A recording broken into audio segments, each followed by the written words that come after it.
Chronological Bible in a Year, day 231. We are back in 2 Kings and 2 Chronicles. We again see the fall of Jerusalem and the utter destruction of the temple. One quick thing I want to point out, and then one quick fun observation at the end. First, in 2 Kings 24, we learn about Zedekiah, who becomes king. His mother was Hamutal, daughter of Jeremiah. Now, growing up, I was like, dude, this is Jeremiah's son-in-law? What's going on? And then you realize, wait, she was from Libnah. It's a different Jeremiah.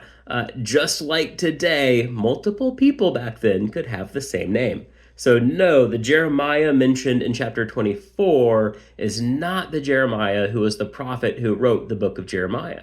And we can know this even more in depth because in Jeremiah, we are told God commanded Jeremiah not to marry and have children.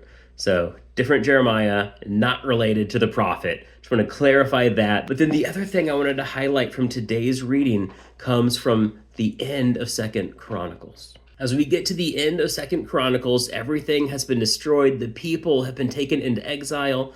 And then we get the decree of Cyrus.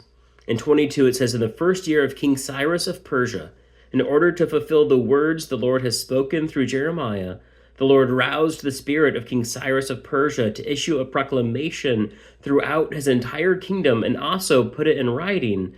This is what the King Cyrus of Persia says. The Lord, the God of the heavens, has given me all the kingdoms of the earth and has appointed me to build him a temple at Jerusalem and Judah.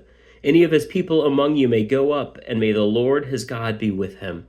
Here we have another pagan king, the king of Persia, but chosen by God to bring God's people back to Jerusalem, to rebuild the temple. The temple that Jesus spent time at was not the temple built by Solomon. Solomon's temple was destroyed when Babylon took Jerusalem. Cyrus, the king of Persia, is now decreeing a new temple be rebuilt. And again, we'll see that happen later in the Old Testament. Why is God using these evil pagan kings to help his people? But as we look at the world around us, how might God still use some of those pagans? And how can we possibly pray for those people so that they too can be redeemed? God can use someone without approving of that person's lifestyle. That doesn't mean we should be okay with living like those people, but rather we should accept the way God works and pray that those people can come to know him. Tomorrow we'll be reading Habakkuk. I'm looking forward to it. But until then, God bless.